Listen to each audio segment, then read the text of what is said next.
Hey everybody, it's Galmadex, and welcome back to another Premier Draft of Kaldheim, one of my favorite formats that is back for some flashback drafts this week. So a really sweet set if you're interested in Viking and Norse mythology stuff. It's got a lot of snow lands, which is a really cool mechanic to draft around.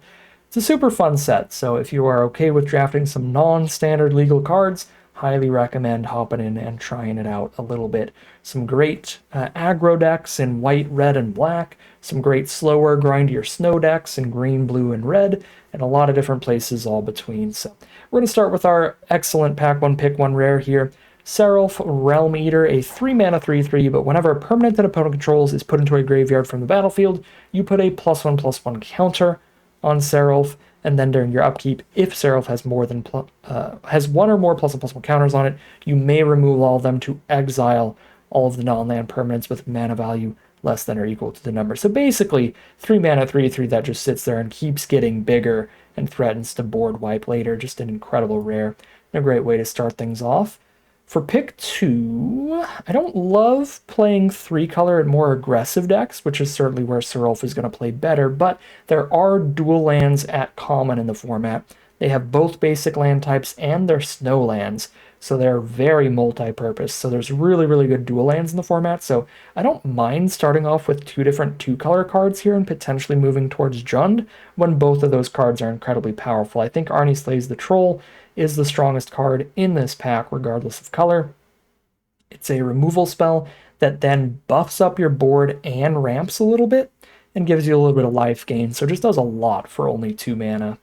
Pick 3 Nico is kind of wild, although blue-white is the weakest archetype in the format, and I assume there were some great uncommons in this pack because both of the other uncommons are gone. There is a white, blue, black, red, and green card still. This was back before play boosters come out, where the packs are collated. There are 3 uncommons in every pack. We know 2 of those got taken, and there is 1 common of every color in every pack.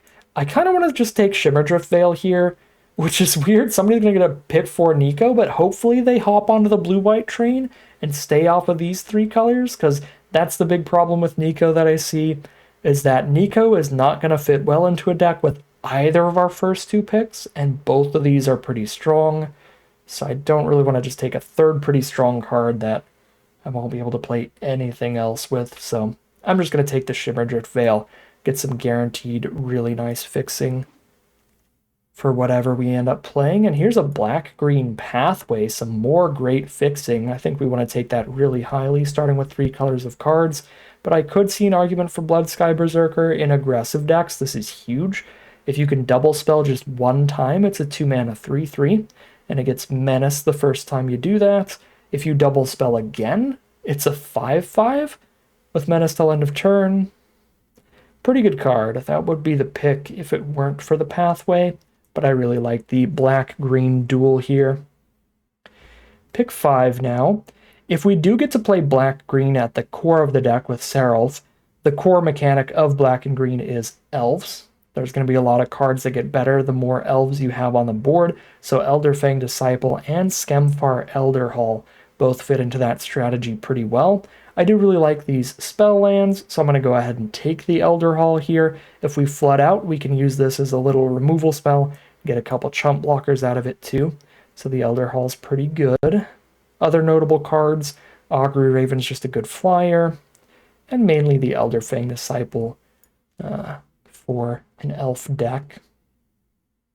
Pick 6 now. Glittering Frost is perfect fixing. For a snow deck, it's rampant fixing. But the snow lands are so good because you just get to swap out basics for them and make your mana base better, whereas Glittering Frost is actually costing a non-land card slot. I don't mind just taking the Rimewood Falls here, but the Horizon Seeker is also flexible fixing. So yeah, all kinds of flexible fixing, or fixing for one specific color, but it doesn't cost a slot in your deck. You just play it over a land. I'm going to take the Rimewood Falls. I like the lands really highly. Pick 7, Shimmerdrift Veil, Glittering Frost, and Elderhall. This looks like an excellent draft pod for snow stuff. I'm going to take the most flexible fixing here and grab the Shimmerdrift Veil. Now we have double of that. If we head towards blue, green, black, blue, We have so much fixing, but still a lot towards Jund playing the Arnie Slays the Troll. Pick 8 Lindworm is fantastic. This is one of green's best commons. It's a great way to stabilize against more aggressive decks. As green is one of the slower colors, you're usually going to want to do that. So, you know, the white-based aggro decks that are curving out on you from turn 2, all of a sudden, boom, here's a giant roadblock, and I'm going to gain back some of that life that I lost to help prolong the game. Big fan. Snow-covered swamp looks fine. We're likely to want to play green and black, and both of those colors can have some cards that care about having some snow mana. And I'm not a big fan of the Wither Crown, as if the creature that you're putting this on has any good abilities, it's not going to stop those abilities. It's not going to stop the creature from blocking at all. Just pretty weak removal. And obviously that Dead Rider thing is like, or Dread Rider or whatever, just 1,000,000 mana. Here's Augury Raven off of some random blue splashing. Although, I guess we could splash the other way. We could be green-red at the core, splash the black. In which case, curving out with Firewalker seems decent. Arnie Slays the Troll and Firewalker, both cards you'd want to play early. Actually, take that here. I think that is a potential plan. Some filler white cards, some filler black. Don't consider Raven form super playable. Good white aggro filler. Weaker blue defensive filler. Don't think we're going to be a Village Rites deck. Theoretically, with some elf tokens, like you can get off of Elder Hall. It's the idea for the Village Rites, but I don't really like it. Alright, blue filler. I don't really know where we're at here. We've spent a lot of picks on mana, so that we're in a really flexible position off of all of this fixing. So a lot of it can just depend on what we open up here, what looks the strongest, but we'll see. Well, Blessing of Frost looks the strongest off of all of these snowlands. We already have 4 snow sources of mana, and this is, if we cast it off of 4 snow mana, 4 +1/+1 counters distributed wherever we want, and then draw a card for each creature with power 4 or greater, and that's off of mono green, so it fits into green black or green red or even green blue if we're going the Rimewood Falls direction. Blessing of Frost looks great here. The only thing I don't like about it is it's actually still pretty flexible. So we're not getting a super clear sense of direction from it outside of we still want to spend more picks on lands because we want more than 4 snow lands. We want to make this more consistent at getting more +1/+1 counters. Pick 2 is a pretty easy rootless U.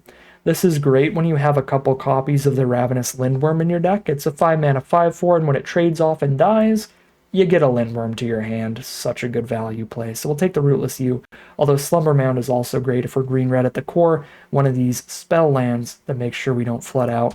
Gives us something excellent to do with our mana off of just a land alone. Pick 3. Dwarven Hammer is a great aggressive card, but black gives us access to a great removal spell with Feed the Serpent, so we can go deeper into either color. Blessing of Frost looks like it's going to play better, probably in green-red aggro than green-black. Black just doesn't have very many big, cheap creatures. They're like really small ones. Rather go for the beefier early creatures for fight spells and Blessing of Frost shenanigans. I think I'm going to try to go green-red at the core, splashing the black. We'll see how that choice pans out for us. Poorly. Because now here's black spells. Well, Despair Sentinel as well gives us the perfect fixing for all of these colors. As long as we've got another creature on the board alongside the Sentinel, this can fix our mana. That's the most flexible card for sure, but if we did go deep into green-black elves from the start, the Shadow Sage could be a lot of damage. Pick 5. A second copy of Lindworm is huge, excellent stabilizer, and it makes our Rootless U more consistent. I would like a Woodland Chasm here, it would certainly be good, but we need to make sure we have enough good actual spells in our deck. We can't spend every pick on lands, especially without that many cards that really need the snow mana. We really only have the one Blessing of Frost here, so let's get that Lindworm. Pick 6. Gold Vein pick is excellent fixing for more aggressive decks, which is where I hope to be in green-red. That'll make Arnie Slays the Troll and Blessing of Frost more powerful if we're more aggressive. However, there is 100% an alternate path to take here, going slower and grindier off of Narfi, trying to end up with a ton of snow mana so you can just keep recurring this over and over again. I am sure we'll do plenty of snow stuff in the future, so let's go relatively aggressive this time around, try to do some Gold Vein pick shenanigans. But I do love me my 5-color, really grindy snow decks. Well, there's no good aggro creatures here, so we're taking a Narfi here anyway. Get past 2 in a row. It's kind of wild. And that's certainly a direction that looks open in the pod. So pick 8 now. Grizzled Outrider, just great beef for the green-red aggro. The cheap creatures are just not showing up right now. Blue is going to be a splash. Even if we go the snow direction, we'll go like green-black splash the blue ideally, so I don't think Saw It Coming is going to be great. Outrider no matter what. Green is our biggest color. It's our deepest color. It's the core of the deck. Alright, 2 mana 2/2 on curve. Get aggro with it. Glittering Frost towards the Narfi direction is certainly a pick as well. But again, I like being the Gold Vein pick Arnie, like fighting, getting aggressive direction, actually getting some cheap creatures. So get in here, Gladewalker. Let's start working on curving out here. Pick 10 is bad. Take a random snow card for Narfi. Pick 11. Bad. Random removal spell out of black. Pick 12 is bad. We're on to the poop at the end of the tunnel. We can play the Recluse. 3 mana creature with 4 power for the Blessing of Frost, even if we have no snow permanents. Alright, pack number 3. Let's get some great Jund aggro cards, shall we? There is a Realm Walker.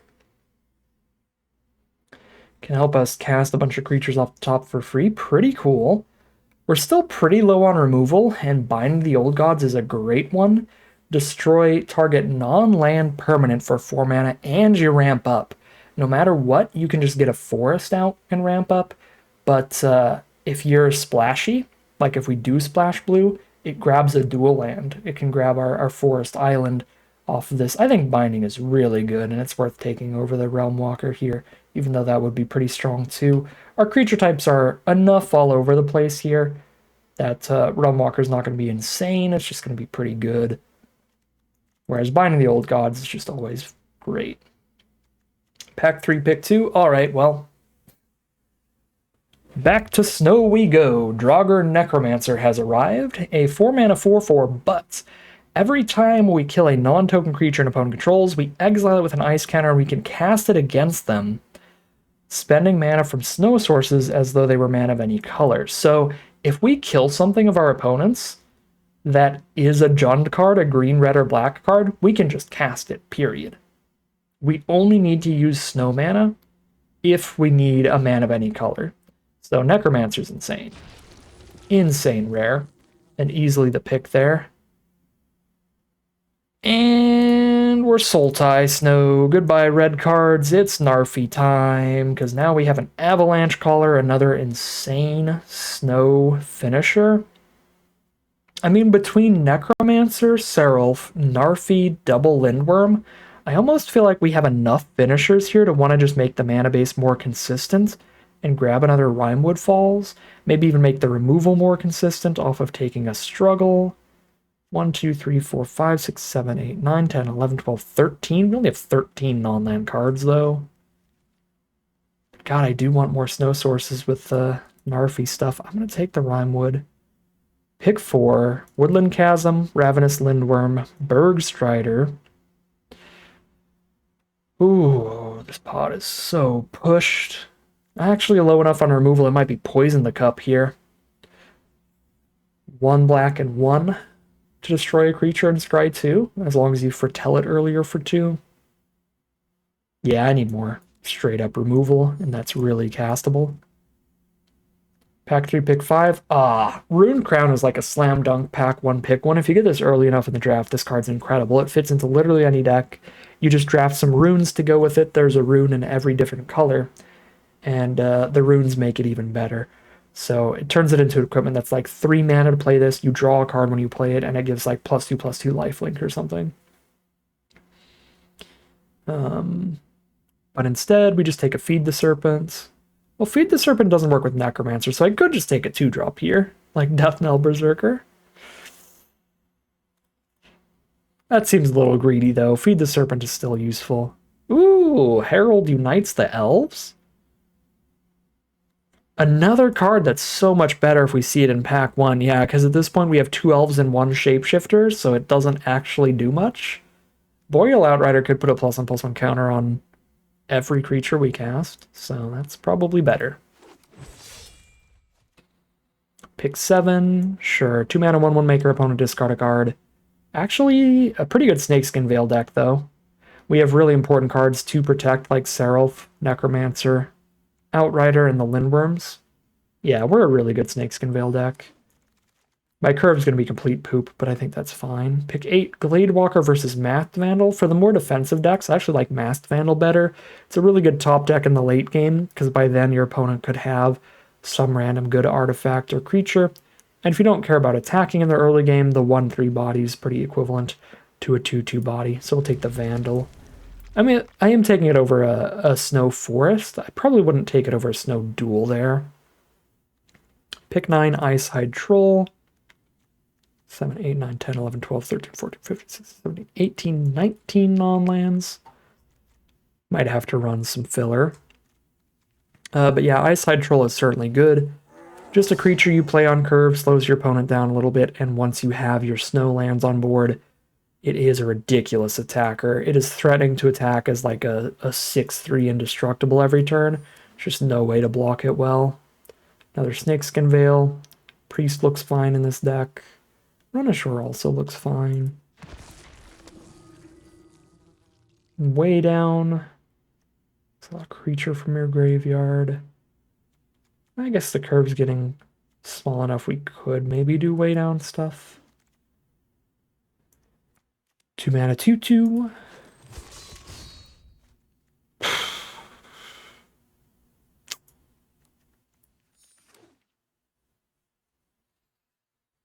The green-black elf deck that could have been. We still ended up with a really strong deck. But had we just gone for pure elves right from the get-go, getting that Herald Unite the Elves, pick 13? Filthy. Okay. Splash blue for 1 Narfi. I mean, we're deeper snow here now. And I only need like 1 more card to fill out the deck. So I think that's the thing that we're doing.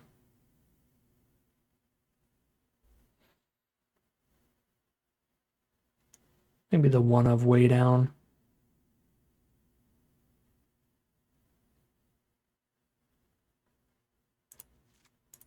Not a super high creature count, so I can't exile cards all the time. But if I've only got the 1 card that needs to, that's probably fine. Enough cheap creatures to get the Gold Vein pick to try to get us treasure. I think that's fine. Yeah, deck looks pretty solid here. The mana is great. Tiny bit low on snow permanents for Blessing of Frost, but I've got a lot of beefy creatures to help guarantee the card draw off of it, so it's still going to play well here. But yeah, overall looks like a pretty sweet deck to end up with. Little Sultai Snow pile, mostly just Golgari good stuff, Golgari beats, which is so awkward because we did end up in the right colors, but being in just Golgari good stuff and not specifically Golgari elves does make the literal, not literal last pick, but basically last pick Herald Unites the Elves a little sadder. Because again, 4 elves, 2 shapeshifters, 6 total. Doesn't feel quite enough for a card that only affects your elves. So, alright, still a good spot to be. 15 green cards, 9 black, 1 blue. Should be a really good mana base. 2 Rimewood Falls and double Shimmerdrift Veil. I'm not even going to run an island here, because we have nothing that searches out a basic. We just have the binding that searches out a forest, and the 2 copies of binding can both grab our islands, or can grab both of our islands. So we'll cut that. And the blue sources are already good off of just the falls, the veil, and the binding. And we've got 5, 6, 7, 8, 9 green sources, plus double veil, 10, 11, 5, 6, 7, 8, 9 black sources. So 11 to 9, sure, looks incredible. Mana-wise, this should be a really consistent deck. So pretty excited to see how it does. So without further ado, let's just hop into the gameplay and get it going. All right, here we are on the play for game 1, and this deck is looking incredible right now. We have a Gladewalker into a Sarulf with the Bind in the Old Gods as our removal. It's also going to ramp us and fix us for the blue mana in case we find a Narfi. Insane start. I could play off curve here so that the Gladewalker puts a counter on the Sarulf to make it easier to do the board wipe thing, but I'm not super concerned with that. We'll just curve out a little more aggressively this way. There's a Boreal Outrider, though. No snow sources, so we'll lead with Sarulf, I imagine. Before combat, just in case for some weird reason they want to trump. Then we'll get the +1/+1 counter. Highly doubt it, but technically get more value that way. Wouldn't mind Outrider hold up the Veil next turn. That's obviously the play if they don't play anything that needs to be killed, and it doesn't look like the 1/3 needs to get killed. Double Vandal? Alright, plenty of blockers.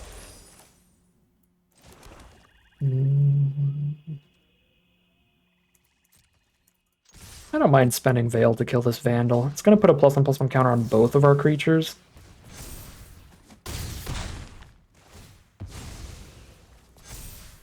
And this could be wrong, but I'm going to lead with Boreal Outrider over Recluse. It is 1 less power, but it means that if we draw a snow land, then we get the Outrider value next turn. Okay, I don't mind blowing up Inga to stop them from getting the draw 3 by setting up trades. 1 trade and a chump would trigger Inga, and that's easy enough for them to set up here.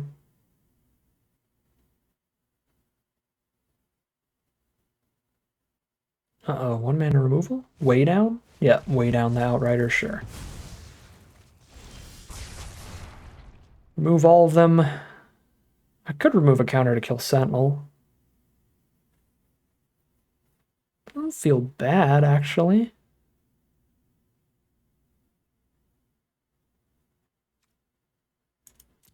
Sure, yeah, we'll get rid of the Sentinel. Here's our blue source, but Binding can also find it, and I really don't mind killing Inga.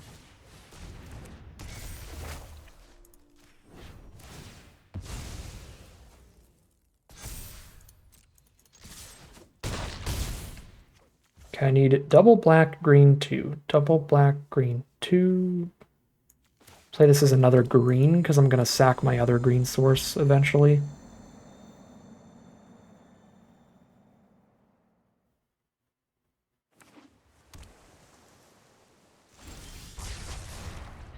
Decline. Get to the duel. Send in the squad. Elder Hall's -2/-2, so it's not gonna clear out the Vandal as a blocker. This is sorcery speed, right? Yeah. I almost don't want to play Recluse because I'm just giving them a good target for their Elder Hall. But if they activate it, then I can activate Sarulf and kill them. No, if I activate Sarulf, I'm exiling my Gladewalker. I'm attacking for 3 and not 5.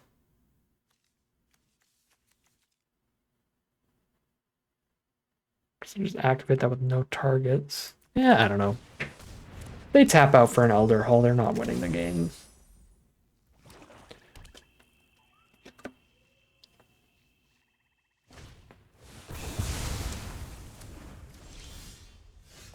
Tap out for a Blood on the Snow and they might. We are officially in a top deck war.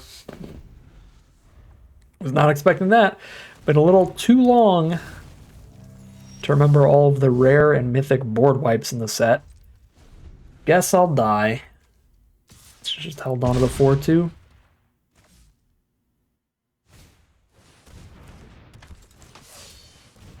Oh, yikes. Yeah, we're losing the top deck war big time right now. Our draws are Snakeskin Veil with no creature and a land. Their draws are creature. One snow land? I think we kill a Seeker. Can Veil in response to their Elder Hall now. And have the double block for Draugr. Or just double block the Draugr.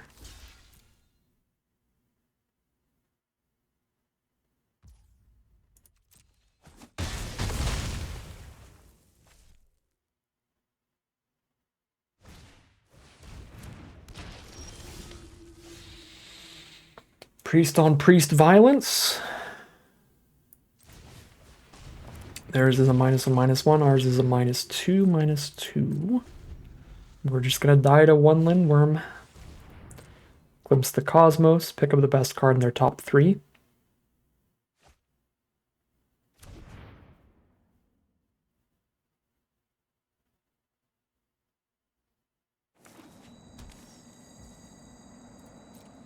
Now they've got 3 Snowlands. We've got double Lindworm in here. Those are both winning draws. Hey, as can you shall receive. I guess they could just priest our Lindworm to get an attack in. But then we respond with the Veil. Priest and Elder Hall are both sorcery speed, so we're fine. Because they're both sorcery speed, they'll get an attack in the turn after we Veil, because we can't double Veil. Oh, unless they just do this. Since they're both sorcery speed, this just wins it for us. Because now they can't target the Lindworm post-combat, it's already got hexproof. Their stuff's all too small to kill Lindworm.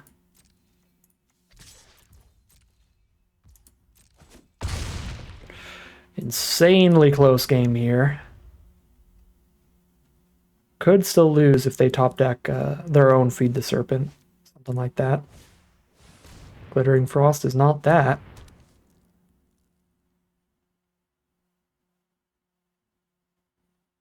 Is that enough Snowlands though? 1, 2, 3? No.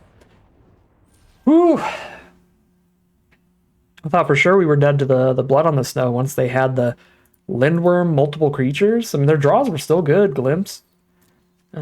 Priest. The Glittering Frost was not a good draw, but we just needed that one pivotal Lindworm since we had the Snakeskin Veil to go with it. And we were really lucky that combat played out perfectly for us. That they did not go for any of the minus abilities. They just went for the straight up trade.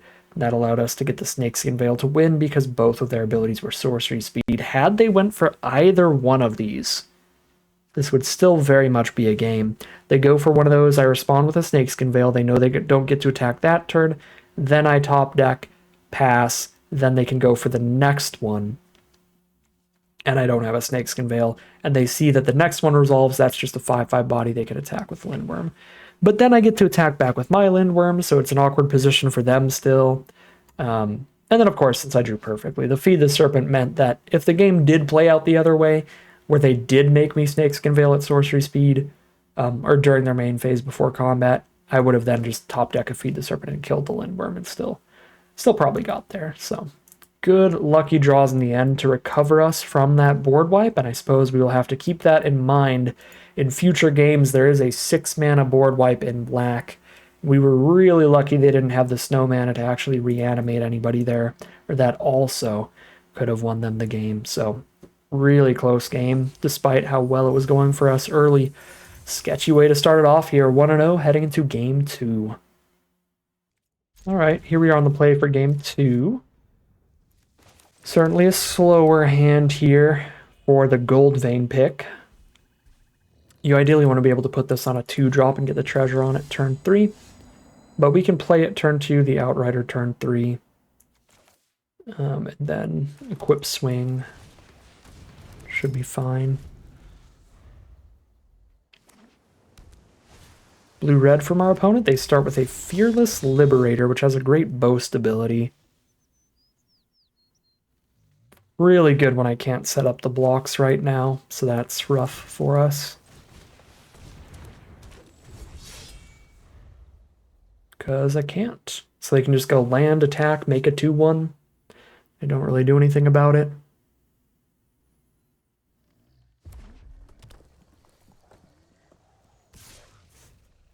Yep, seems good. The trade's pretty awful. Because it's quite unlikely on turn 4 the best thing for them to do with their mana is going to be making another 2-1.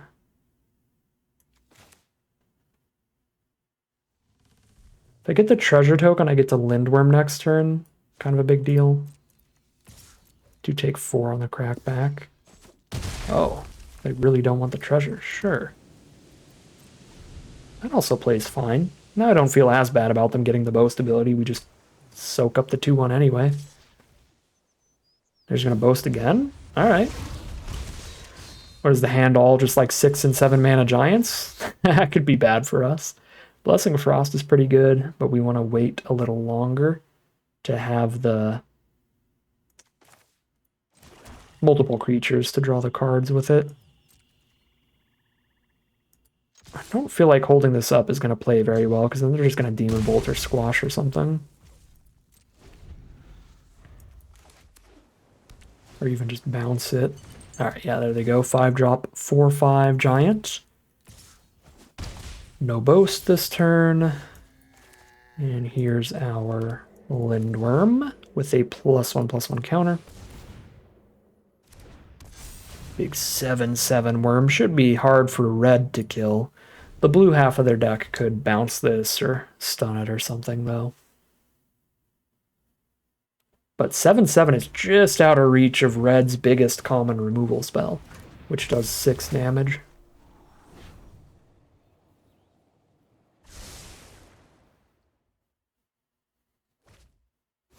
Foretell a card. Demon Bolt would be the most likely, but it could also be the counterspell or something here.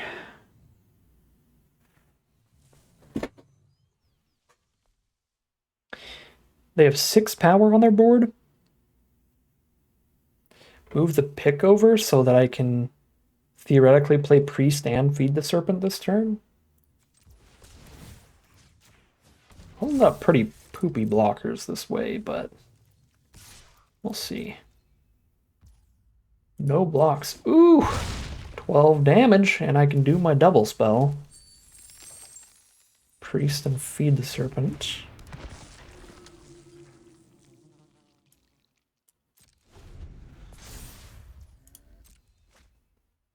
Priest can trade into the Liberator if we need it to, but we only have the 1 Snowland right now. Okay, they do a 7/6 trample 7-drop, so it is about what I imagined. Pretty happy to have exile removal for that card here. Get that out of here, so help me. Put that thing back where it came from. Well, I don't have a lot of viable plays here. Suppose we're just going to draw a card right now. Getting a creature engraved for way down doesn't seem bad either. So let's liberate their Liberator from the board. And then Blessing of Frost, put a counter on Outrider. And that gets to be a draw 2.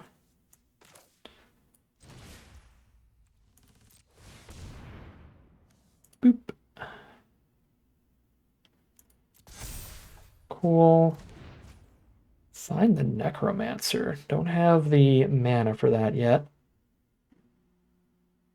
I guess if I get the treasure token, I have the mana for that or the Poison the Cup. Attack both. They have to block somebody.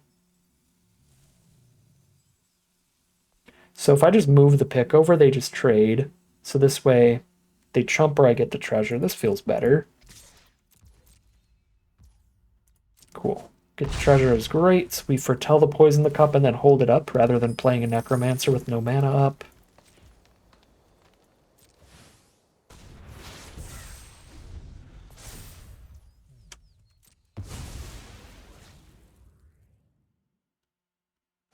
Have we out-gianted the Giants deck? There's a Cinderheart Giant. 7 damage at random, so stack that up alongside another removal spell, and that could be enough damage. So if I poison the cup here, and this manages to hit Lindworm, they can throw a second removal spell at it. That's a little rough, but I still think I want to do this before I play Necromancer.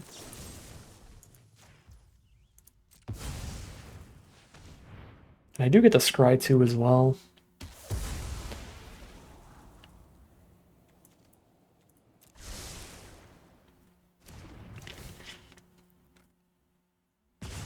No!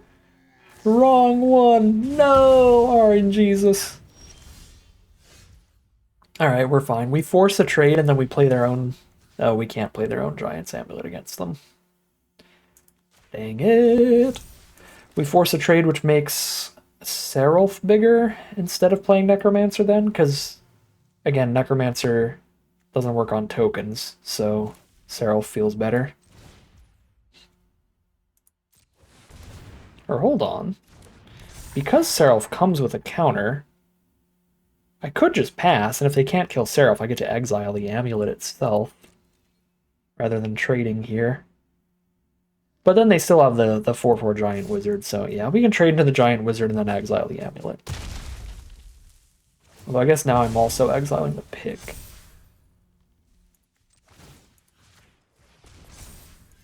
Shoot.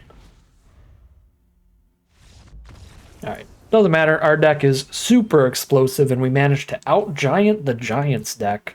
Let's go 2, 3, 2, 4, 1, 2-0? 2-0 heading into game 3. Alright, here we are on the play for game 3. We have the Icehide Troll into the Draugr Necromancer.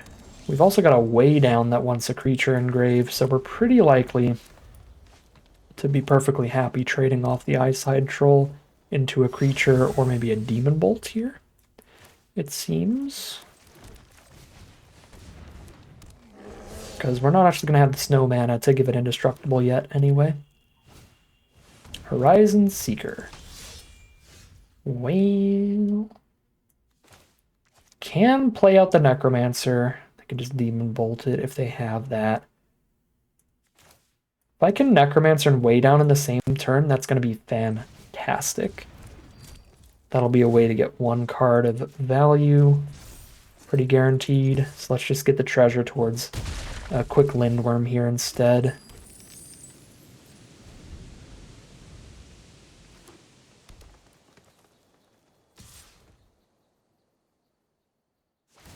Alright, Horizon Seeker Boast it is. Find whatever basic land they need. That's going to be a Plains, not snow-covered or anything, just a straight-up Plains. And the Dwarven Reinforcements was their exiled card. Well, I can spend 2 mana to kill both of their 2/1s without losing anything. And then if they don't block, I just play a Lindworm.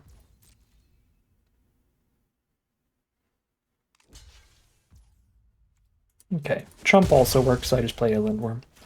They'll get the free kill there. Triple green on board. Let's get another black source.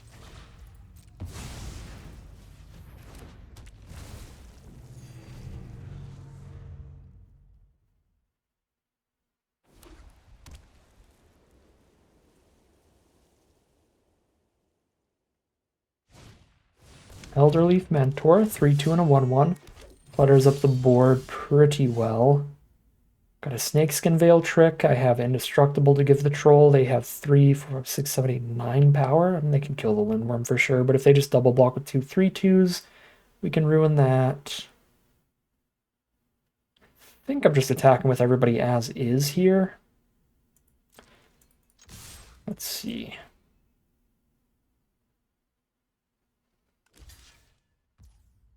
Yeah, they're just in the Trump zone. Now I get to play a Narfi and still have Snakeskin Veil up, which is pretty gorgeous.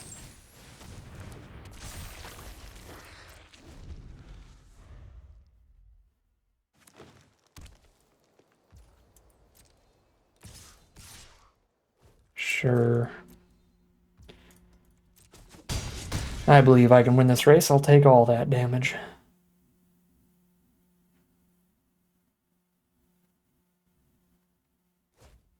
Foretell a card. Drop Carter's Vicious Return, sack a creature, deal 3, and then I Snakeskin Veil and kind of ruin that play. Ooh, sack their blocker? They're just dead on board now. Rip opponent. That is going to be 3-0 now. There's the concession, 3-0, heading into game number 4. All right, here we are on the play again. Pretty good luck on those dice rolls.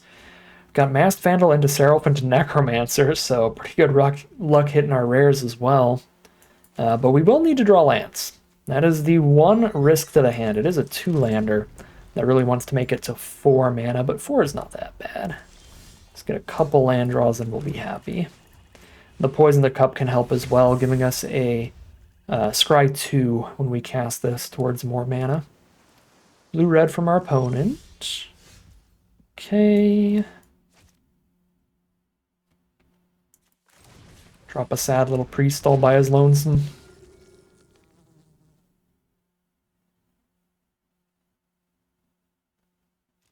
No snow lands on board. No creatures to even target anyway.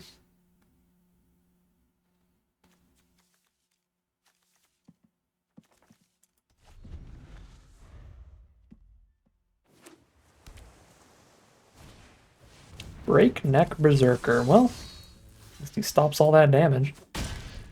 Pretty nice. Oof. Bad draw is bad. We pass, we poison the cup.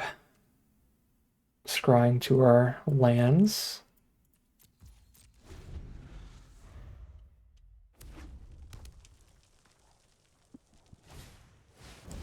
Alright, 2/2/1s from our opponent. So we poison the 3/2. And those are both lands. Do I have any 3-drops? I do. I've got a Sarulf.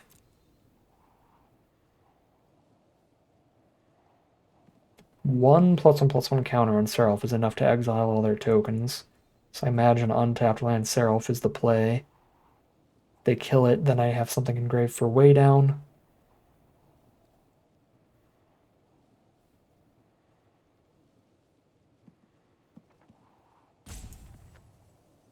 Yeah, we keep both of these in that order.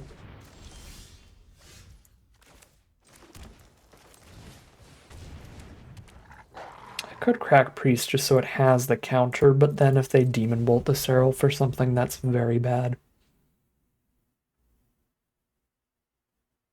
Shame we can't instant speed use the Priest to get the +1/+1 counter on Sarulf. It does need a counter to actually exile everything. You can't just exile all the tokens for free. Oof, and they do have the Ravager to kill Sarulf.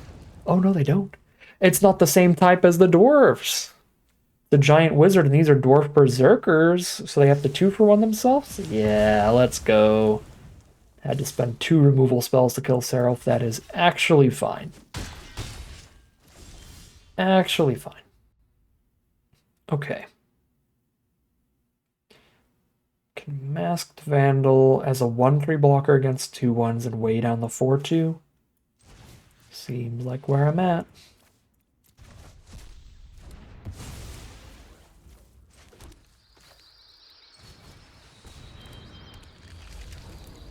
Still in a decent spot here. One more scary bomb thing that can take over games.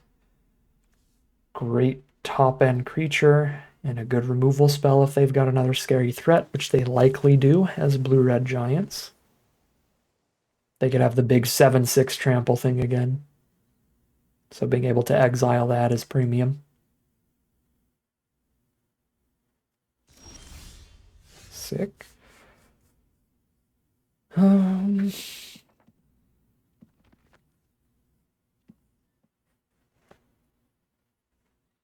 currently not really going to trigger Necromancer anyway anytime soon, so I could just play Berserker over it.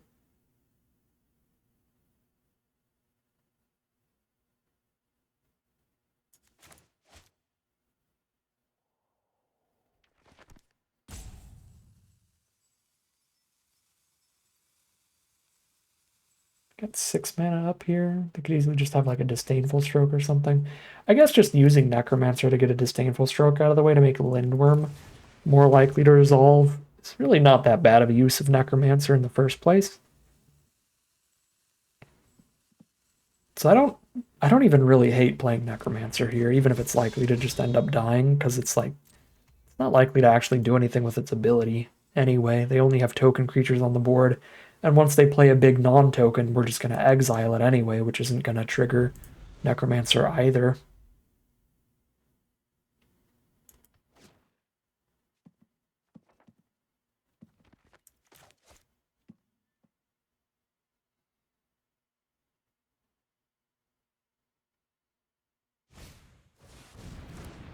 Mistwalker. It's 4/1, they can swap its power and toughness around.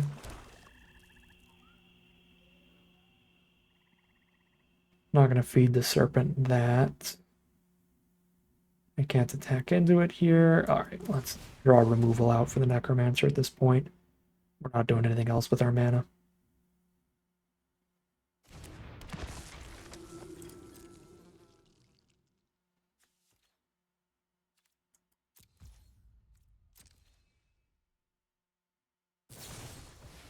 Sure, you got it. Now they can't squash a Lindworm.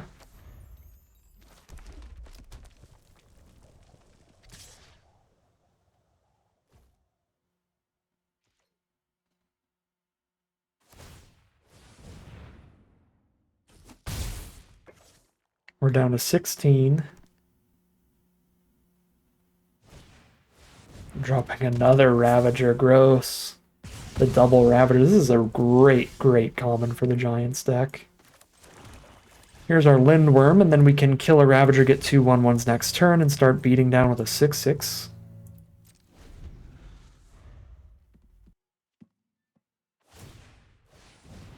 Mistwalker in again. Full 4 damage. Nope, 3 damage. Down to 17. They're holding 3 mana up for some reason. Could be for like a Disdainful Stroke counterspell or something. That doesn't stop the Elder Hall. I don't believe blue or red have a trick that adds to their toughness.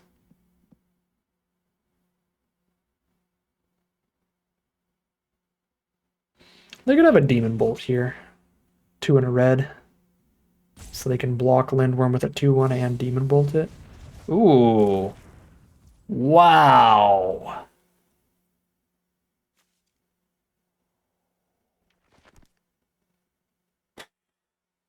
What a way to auto lose. Alright, I guess I'll die. Now they get to recast the Ravager. I get no 1/1s. They kill a Vandal on the recast. Oh my god, they have the Frostbolt too? They had Depart the Realm Frostbolt here? What a hand. What a hand. Frostbite, not Frostbolt. Called it the wrong thing. Well, shoot. Guess I'll die.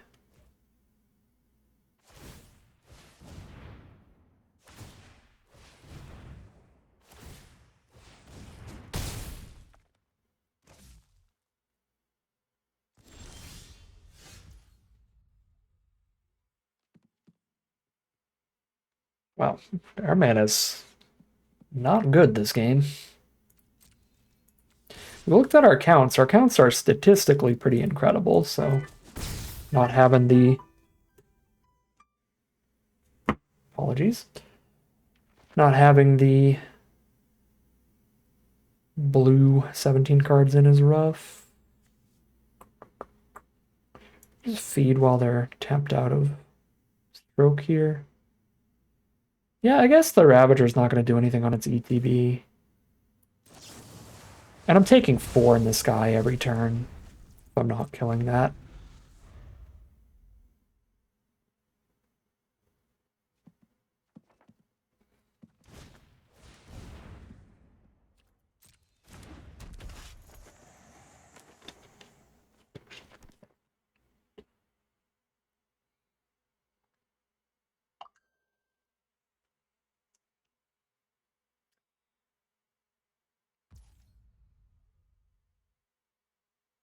My least favorite thing about car insurance is when your insurance agency just keeps calling you and nagging you about the most random stuff. There's like, oh, we got a new offer. And it's like, oh, they're calling again. I don't care. I'm genuinely going to switch insurance people if you don't stop calling me. I swear. Anyways, we found the blue source right on time. Sorry, I've I've been so annoyed over the past few months because I switched insurance and these people just love calling. It's like I don't care. Just charge me the same for the whole 6 month contract that we agreed upon. And never call me. All right, they're just waiting to get value off of this Basalt Ravager here. So Outrider gets them to. No, it doesn't get them to Ravager because they don't have enough damage. But even if they did, I'm trying to get them to try to do it so I can Snakeskin Veil in response. By playing Outrider first, I'm also making a bigger Narfi. Maximum value out of that. Feels like we're still potentially a little bit in the lead here. But that Depart the Realm Frostbite turn was super disastrous. We would have been incredibly far ahead at this point otherwise.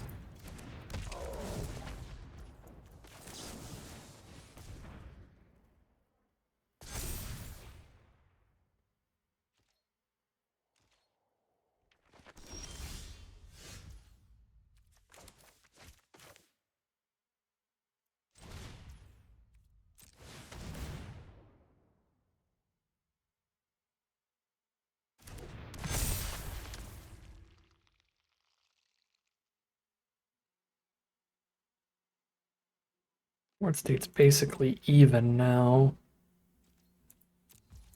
I guess I'm like a half a creature ahead here or something on board. But I'm behind in hand because all I have is a forest, but they have a Pilfering Hawk.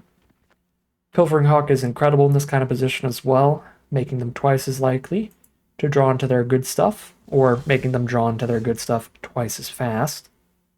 Either way you want to look at it.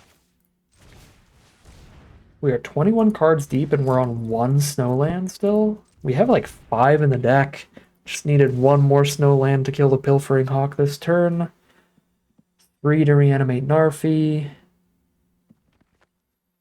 It's pretty rough without either. If I pick onto the Outrider, they can double block with Craven Hulk Vault Robber. I only kill 1 of the 2. Then I can Priest to kill the other one as well, but I don't really want to. I don't really want to attack with Narfi because Narfi's buffing everybody else up, and it's a while before I hit the next snowman I need. Pick on Vandal or Priest is worthless. So if I want to attack, I have to go pick on Outrider, and their best block is Hulk Robber. I just end up trading Outrider down into the Hulk, so it's still not a good attack. Alright, we just pick the Vandal pass then. And let Pilfering Hawk take things over.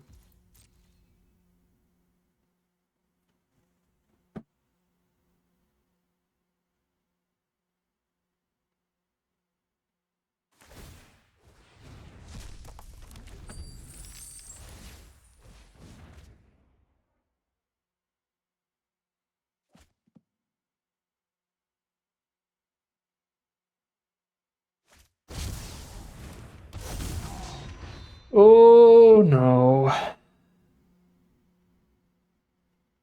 So now I take 2 a turn no matter what, so now I'm just slowly losing.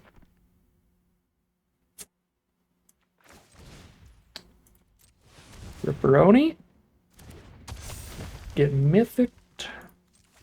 Got an excellent attacker now, at least, but I don't think it outraces Quakebringer.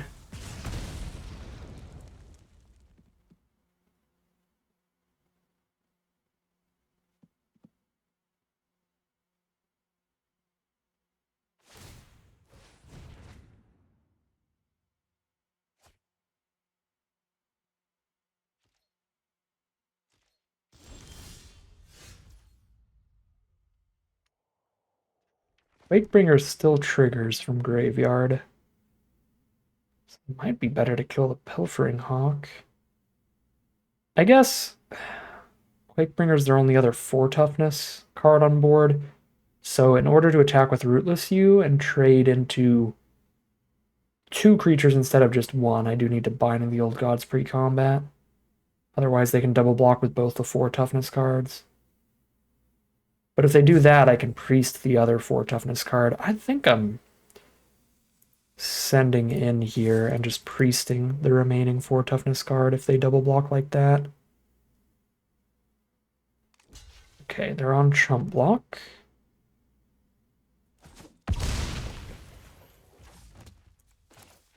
We bind the hawk. No, I can kill the hawk next turn with priest because I get another Rimewood Falls off of the binding.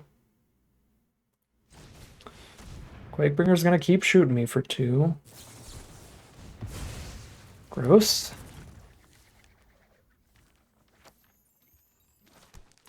I will instead do nothing. I guess I should have moved pick on a blocker at least.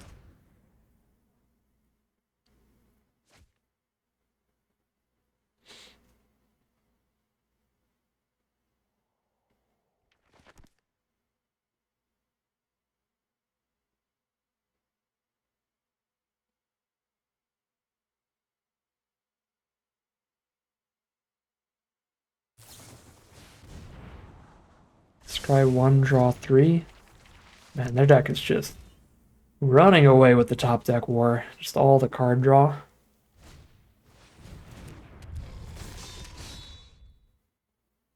The Raider.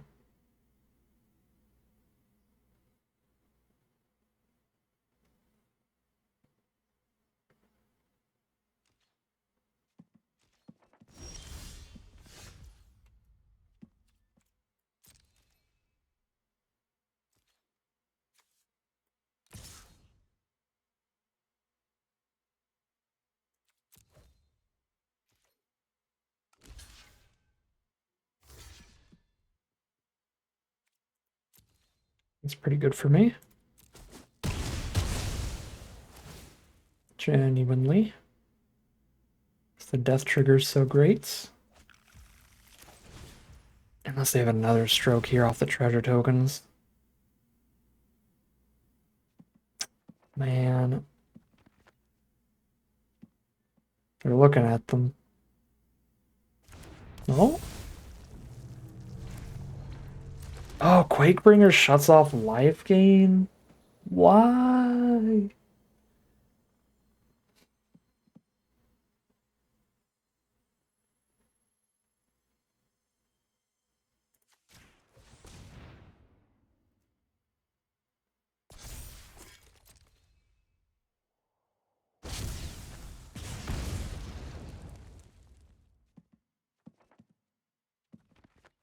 Guess I should have outridered first.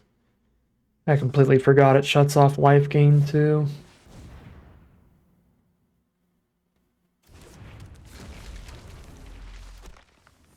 Outrider would have been a tiny bit smaller, but then it's possible that we get the Quakebringer to trade off before we play the Lindworm.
3 turns to die to Quakebringer.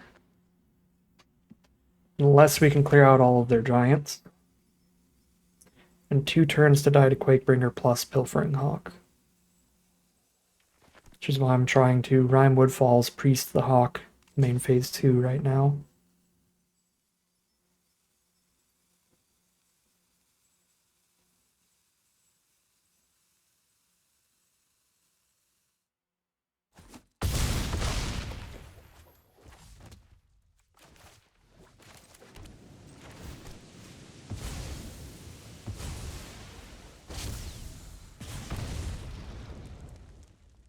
Okay.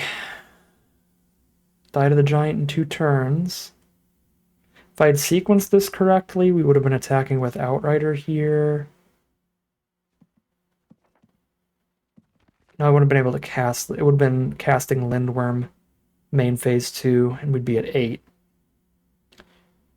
Yeah, if I'd realized the life gain prevention thing, this is probably a winning game.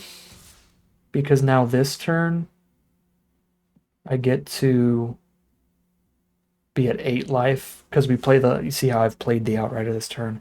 I play the Lindworm this turn. Go for your combat trick. I obviously can't let that in. Trample down to 3. Still die in 2 turns exactly.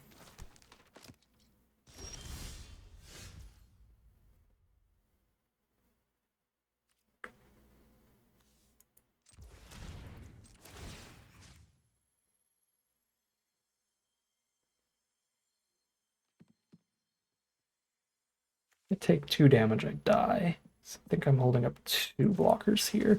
If they chump here, it's really good for me. Okay, sick.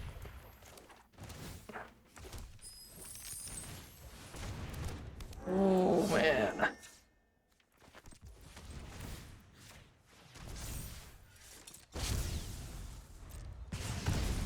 If they don't hit a blocker, then we do lethal them on the crackback. If they do hit a blocker, then they still have to chump.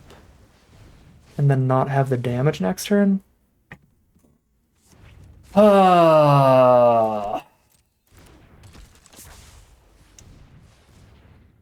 Good draw is good, man.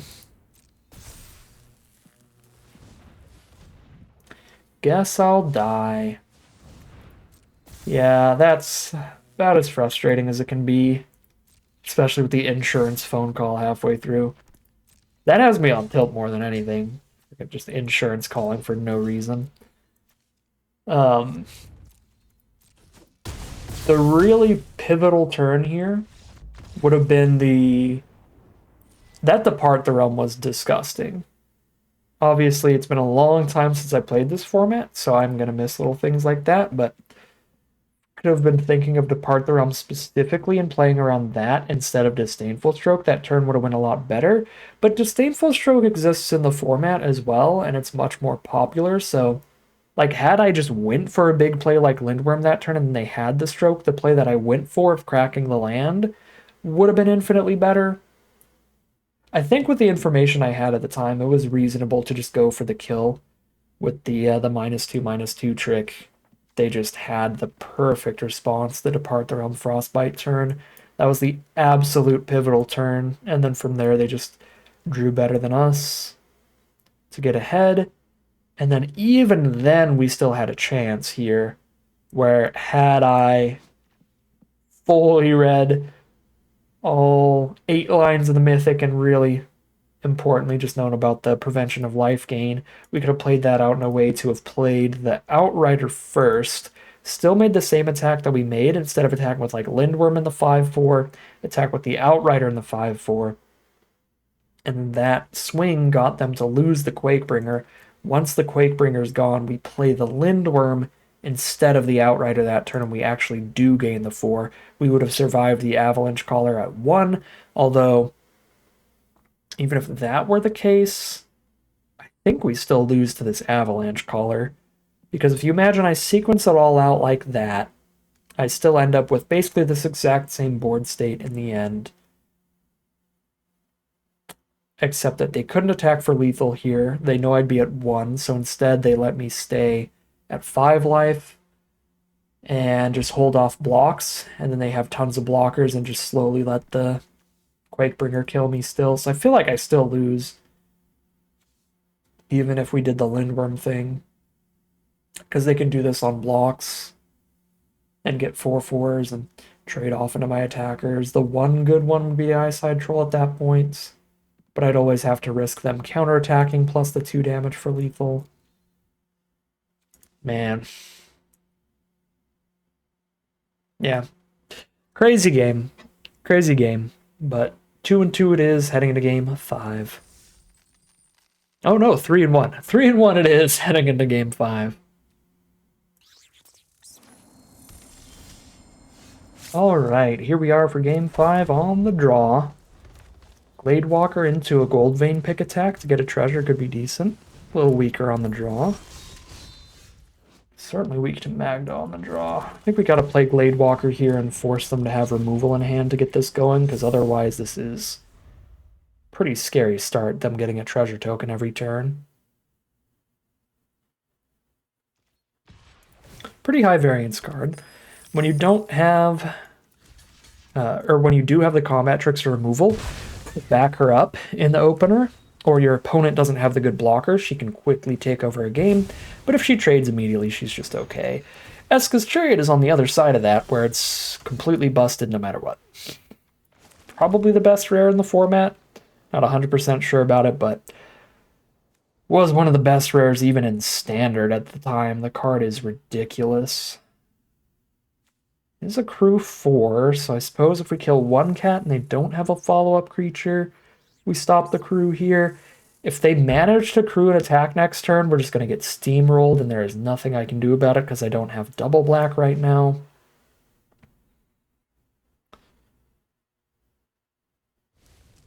Yeah, I feel like I have to just pray they don't have another creature in hand for the instant crew.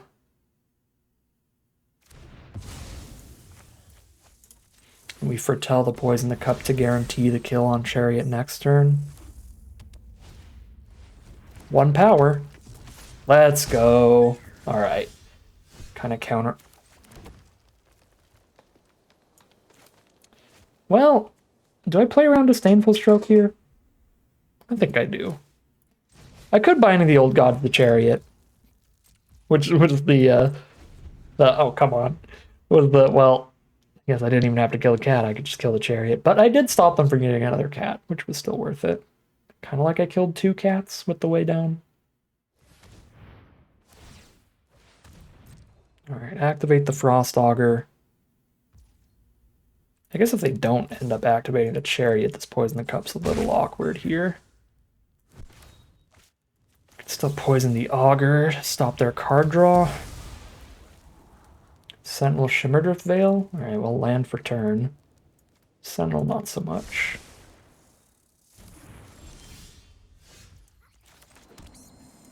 Okay, if they do have Disdainful Stroke... Oh, I don't have double black for Feed this Serpent. Okay, if they have Disdainful Stroke, I'm just set. I was going to say, is it better to hold up the Serpent or just play the Binding? It's better to hold up the Serpent. If that's the case, force them to stroke during their turn. Alright, still no creature. You love to see it. Show me another counterspell. Sick. And it's 5 toughness, so they can't even Chariot into it without combat trick.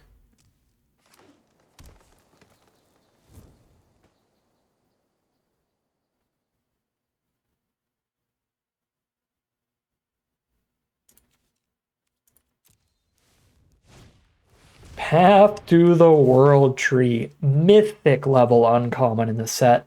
5-color snow decks are incredibly viable, and this is one of the strongest cards for them because it fixes your mana, picking up whatever basic land you need, including basic snow lands, and it gives you the insane finisher for having all 7 lands. All 5 colors, 7 lands total. Okay, I've got to feed the Serpent if they crew the Chariot. On counterattacks here. But they are still a mana away. They're going to have 6 out of 7. But yeah, this is basically just like Cruel Ultimatum. Gain 2, draw 2, opponent loses 2, do 2 to one of their creatures, get a 2/2 bear. It's not literally Cruel Ultimatum, but in terms of draft power level...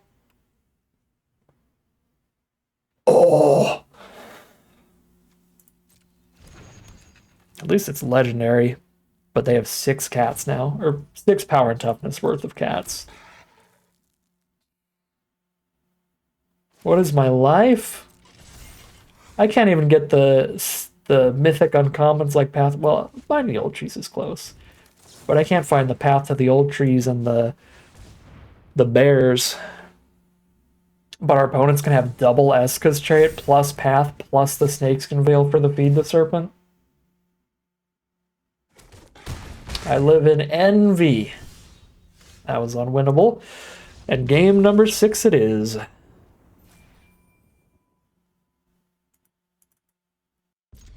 All right, here we are for game number 6. We've got a pretty nice little wombo combo start. The Death Knell Berserker plus Glade Walker is a bit of a combo, making sure this has 3 power when it dies. Pretty cute, because the majority of the time, we're just running Berserkers at 2 mana, 2/2. But the 2 combos we have are Glade Walker to put a counter on it, or, God, what is it called? There's another one. The Gold Vein Pick also makes it a 3/3.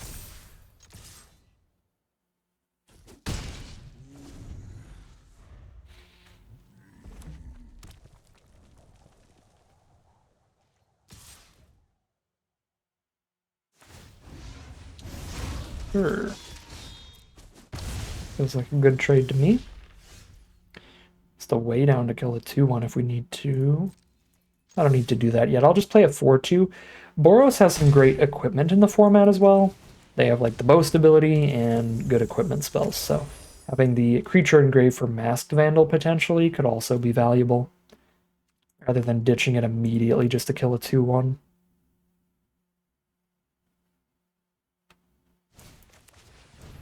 Alright, there's another 2/1. Recruit's looking awful in this matchup. The only creatures they've cast all game are 2/1s. Ah, there we go, a 1/1. Recluse can beat that when they don't have the boast mana. Land here. Necromancer makes the trades solid. Even a Recluse trade is fine if they don't kill Necromancer. I guess Recluse trading with the token isn't great. But luckily they did not see that.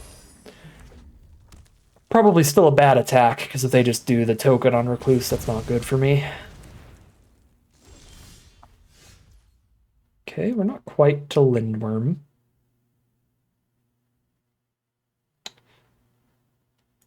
But I'll be there next turn. Just set in the Berserker. I don't know that I even weigh down here. Because they'll still have a 2/1 and a 1/1 to double block Berserker with. If I do.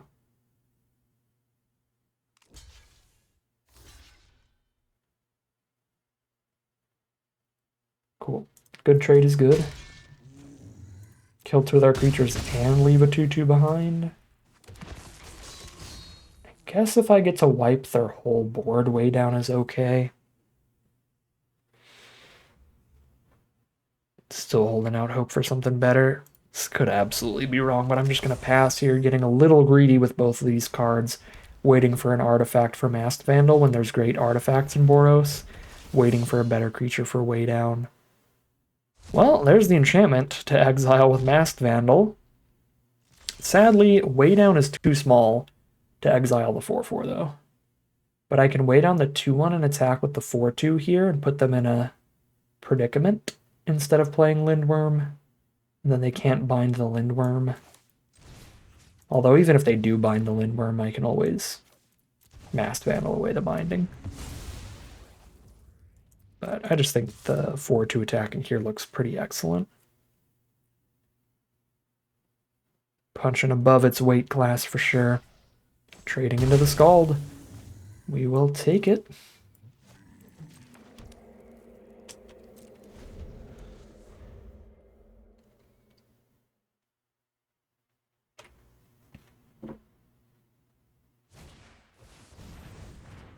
Discard a card, draw 2. Play a Cole the Forge Master. Also a good trade for me. Trade a 2/2 token with no abilities for Cole that does a bunch of equipment and enchantment stuff. Here's the Lindworm, which gets them to use Bound and Gold. Then we shut off the Bound and Gold and swing for 6. Forcing a chump or putting them to 1. Forcing a chump it is. Ooh, forcing a chump with a lifelinker would be really, really good. In fact, they might just take it and go to 1, in which case the top deck Snakeskin Veil kills them. What a draw. Now it's a forced chump, but they don't even know it. So they might not block and then just die. Alright, no blocks. Delete. And we are 4-2 heading into game number 7. All right, game number 7. Let's get in there. Really excellent mana in this opener. Battlefield Raptor starts things from our opponents. Spells are all cheap enough here. And I think we just play it defensively. And set up the kill on the Raptor with the Shimmerdrift Veil if I want to. Could kill both of those cards. Priest plus Way Down for the 2-shot. But Sentinel blocks the Raptor as well. We've got a Snakeskin Veil combat trick. Don't mind setting that up. I kind of wish I had double green for that though. But in order to have the double green, I have to play the untapped land, which is awkward. Yeah, this is weird, but feels best. Try to get some mileage out of our trick. Or some better work done by a Way Down. Wait for them to actually make these creatures better. Let's really care about that.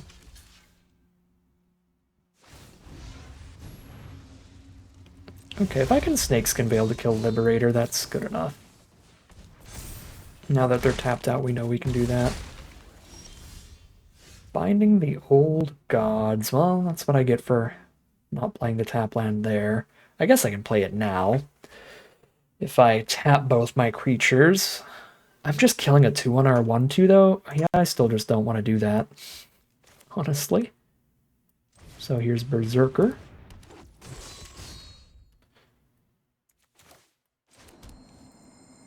Got double green, 1 black. I get a second black, it's fine. Binding the Old Gods gets the 3rd green. Stay in defensive, stay in turtled up here. Block everything the Boros deck does and then start playing some big old Lindworms. No, don't double spell me. No, Clarion Spirit is the mythic aggro uncommon. Probably the best white uncommon. Super great card. 2 mana for a 2/2 and a 1/1 flyer is already incredible, and it's really easy to get that. And if you trigger it more than once, then it goes completely off the rails. Okay.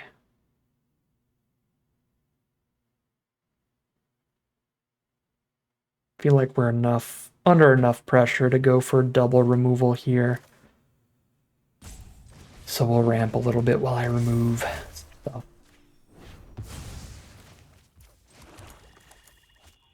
Oh, I can't Way Down yet. Unless I crack the Priest. Or actually have a creature engrave.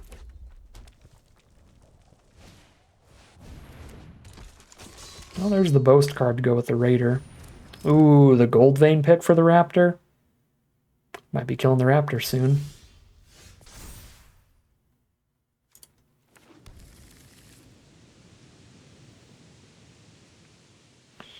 If I kill the Raptor with the Priest, I then have a creature engrave to play the Way Down.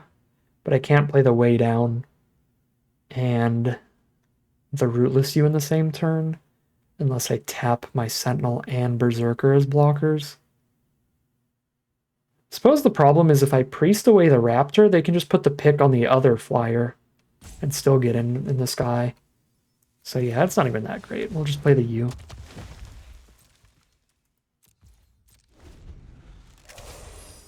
Either way, one of the flyers is going to get in. Unless I priest plus way down, kill both flyers. Does not feel worth it.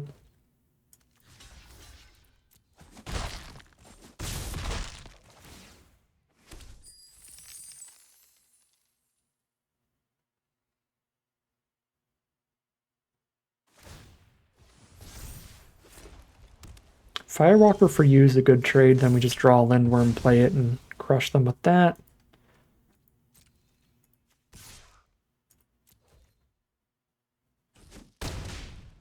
So they don't even block. 2/2 on the... No, I guess it's a 4/3 now. With that.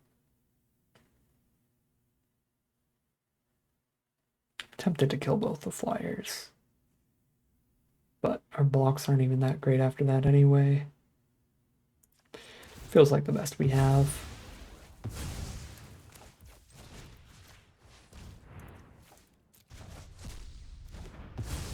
Try to stall them out here a little so we can draw more beef.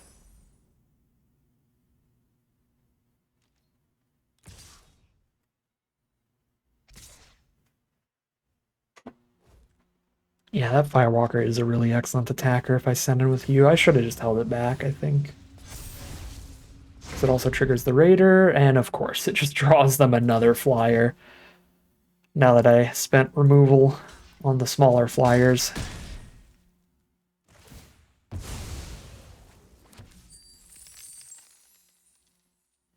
That's a 4-power flyer with a pick on it.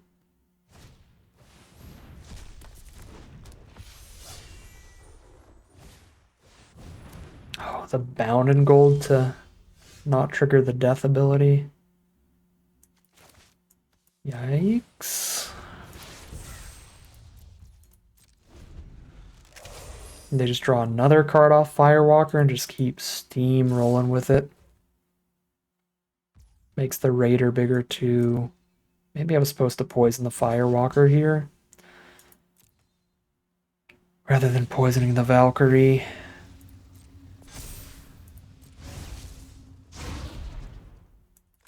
Alright.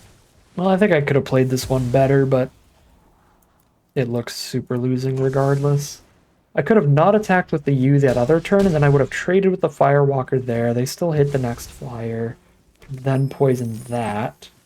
They stop all that damage, but then they still have like Raider here, and I have Flood. Yeah, I played this one out really wrong. We would have had probably like 2 more draw steps. The odds are still really low we win, but they're way better than 0. It is what it is. 4-3 it shall be, knocking this deck out of contention. Kind of a huge bummer. I feel like our draws were quite bad in a couple of our losses here, because this deck on paper is incredibly powerful. But like that game, like it was just Flood, and we hit pretty much no bombs when we've got multiples. Didn't even hit a Lindworm, not even one of like the common bombs or anything. It was just like a bunch of our derpy 2-mana nonsense. That was kind of it. I feel like another 1 or 2 of our losses were like that. The loss against the blue-red deck was just our cards lining up pretty miserably. Yeah, I'm really happy with how I drafted. I think this deck is one of the strongest decks we could have ended up with at the pod. Obviously, if I was omniscient and I knew that Herald Unites the Elves was going to be just passed around willy-nilly, we could have been pure green-black elves from the get-go, and if I had like a perfect read on what was going to be the most open, there were some other strong elf build-arounds, like the 2/5 that does a bunch of damage, so we could have had a really sweet like green-black elves deck, but I think with all the information I had, all the picks that I made were super reasonable, and we still ended up with a really powerful deck. And it's a little more interesting than just a pure green-black elves build, so yeah, I enjoyed the deck that we played. I think it was a really powerful one. Just didn't quite get there in the games due to a little bit of gameplay error, a little bit of human error there, as well as some rough draws. 4 and 3 it'll be. But that is going to end today's video. As always, I'd like to thank my patrons and YouTube members for their support, as well as you for watching the video. If you enjoyed this video and are interested in seeing some more, you can always like, comment, and subscribe to tell the YouTube algorithm to send you some more in your recommended feed. If you'd like to catch me live, you can check out the Twitch channel in the link in the description below. If you'd like to support the channel directly, you can check out the Patreon link in the description below. But other than that, as always, thank you very much for watching, and I'll see you again soon for some more Magic Arena.